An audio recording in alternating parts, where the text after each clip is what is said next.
কারণেই গণকনভেনশন আয়োজন করা হয়েছে সেটা আমরা সবাই জানি যে পশ্চিমবঙ্গ রাজ্য সরকার দুর্গা পুজো উপলক্ষে এই যে অনুদান দিয়ে চলেছে, শুরু হয়েছিল 25,000 টাকা থেকে, তারপরে সেটা লকডাউনের সময় 2018 থেকে ওদের 50,000 হলো, তারপর 60,000, 70,000, 85,000 এবং এবছর জুলাই মাসে উনি ঘোষণা করে দিয়েছেন ঠিক আছে সামনের বছর 1 লাখ করে দিচ্ছি। মানে মনে হচ্ছে নিজেরই টাকা নিজের জমিদারিতে রয়েছে যে কত যায় 70 হচ্ছে না, আচ্ছা 85 দিচ্ছি, নাহলে 1 লাখ দিচ্ছি। তো এটা উনি করতে পারেন? করতে পারেন না। তার কারণ সংবিধানগতভাবেই আমাদের দেশটা ধর্মনিরপেক্ষ। যদিও ভারতীয় সংবিধানের ধর্মনিরপেক্ষতা ব্যাপারটা একটু বলবেন, আবিধানিকভাবে ধর্মনিরপেক্ষ মানে কোন ধর্মের পক্ষেই রাষ্ট্র থাকবে না, রাষ্ট্রের কোন ধর্ম থাকবে না। কিন্তু ভারতের ক্ষেত্রে জিনিসটা অনেকটা হেঁটে গিয়ে হয়ে দাঁড়িয়েছে, সেটা সকল ধর্মেরই পক্ষে। তো এ বিষয়ে আমরা সবাই জানি 1976 সালের 42তম সংশোধনের মাধ্যমে ধর্মনিরপেক্ষতা বা সেকুলারিজম থেকে ইনক্লুড হয়েছিল। কিন্তু তার আগেও যখন দেশ স্বাধীন হয় আমাদের সংবিধানের যে ফেব্রিক ছিল বা কালার ছিল সেটা ধর্মনিরপেক্ষ ছিল। তো এই যে উনি এবারে 2023 সালে 40,028টা ক্লাবকে 70,000 করে দিয়েছিলেন, মোট খরচ হয়েছিল 280 কোটি টাকা। এবারে 2024 সালে 43,000 ক্লাব প্রায় 85,000 টাকা করে দিচ্ছেন, 365 কোটি 50 লক্ষ টাকা খরচ হচ্ছে। তো এই টাকাটা কার? এই টাকাটা জনগণের ট্যাক্সের টাকা কি বারবার এভাবে ইউজ করা যায়? কোনোভাবে ধর্মীয় মতে করা যায় না। ভারতীয় সংবিধানের আর্টিকেল 27 সেখানে কি বলা হচ্ছে? সেখানে বলা হচ্ছে no person shall be compelled to pay any taxes the profits of which are specifically appropriated in payment of expenses for the promotion or maintenance of any particular religion or religious denomination. অর্থাৎ article 27 পরিষ্কারভাবেই বলছে যে সংবিধানে এরকম ভাবে ধর্মীয় খাতে কোনো টাকা দেওয়া যায় না। এই অনুদান সম্পূর্ণভাবে অসাংবিধানিক। এর আরো একটা বেটার ক্লারিফিকেশন আমরা পাচ্ছি 2011 সুপ্রিম কোর্টে একটা মামলা হয়েছিল, Prafull Goradia versus Union of India, একটা খুব বিখ্যাত কেস 2011 সুপ্রিম কোর্টে হয়েছিল।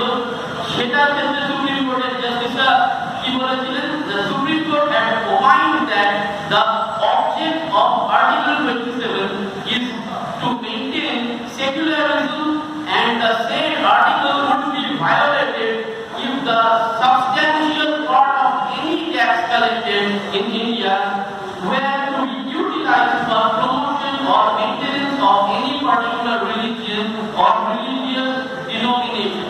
অর্থাৎ 2011 সুপ্রিম কোর্টের এই যে রায়টা Prafull Goradia versus Union of India, এখানে সুপ্রিম কোর্টের রায় স্পষ্ট যে যদি সরকারের ট্যাক্সের টাকা, জনগণের ট্যাক্সের টাকা একটা অংশ এইভাবে ধর্মীয় কোনো রকম আচার অনুষ্ঠান করা হয় তাহলে সেটা কিন্তু সম্পূর্ণভাবে অসাংবিধানিক। তো যেটা বারবার বলছিলাম, আমাদের যে সংবিধান ধর্মনিরপেক্ষ, এই ধর্মনিরপেক্ষতার ক্ষেত্রে সবচেয়ে বলতে হয়ে যাচ্ছে। তো সেক্ষেত্রে আমরা দেখতে পাই আরো একটা স্পেসিফিক রায়ের কথা আমরা তুলে ধরতে পারি, যেটা আমরা বলছি যে ধর্মনিরপেক্ষতার দাবিতে বা সংবিধান রক্ষার দাবিতে এই গণকনভেনশন। আমরা নাস্তিকতা প্রচারের দাবিতে কনভেনশন করছি না।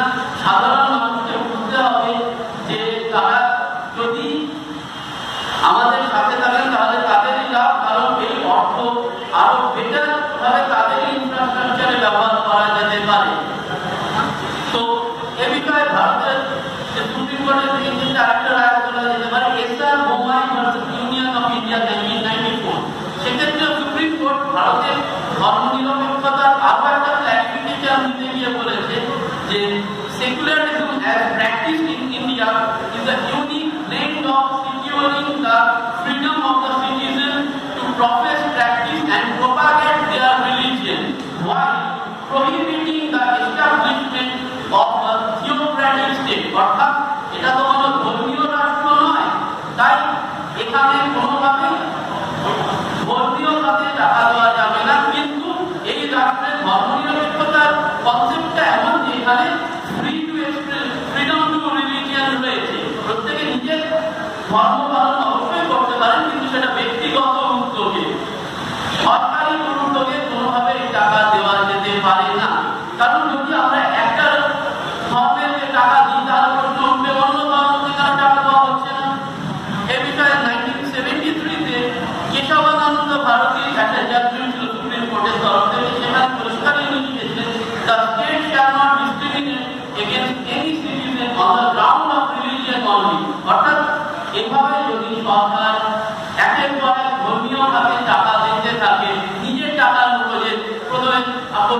কার্ডগুলোকে উনি টাকা দেন, এরা তার ভোট দেয়।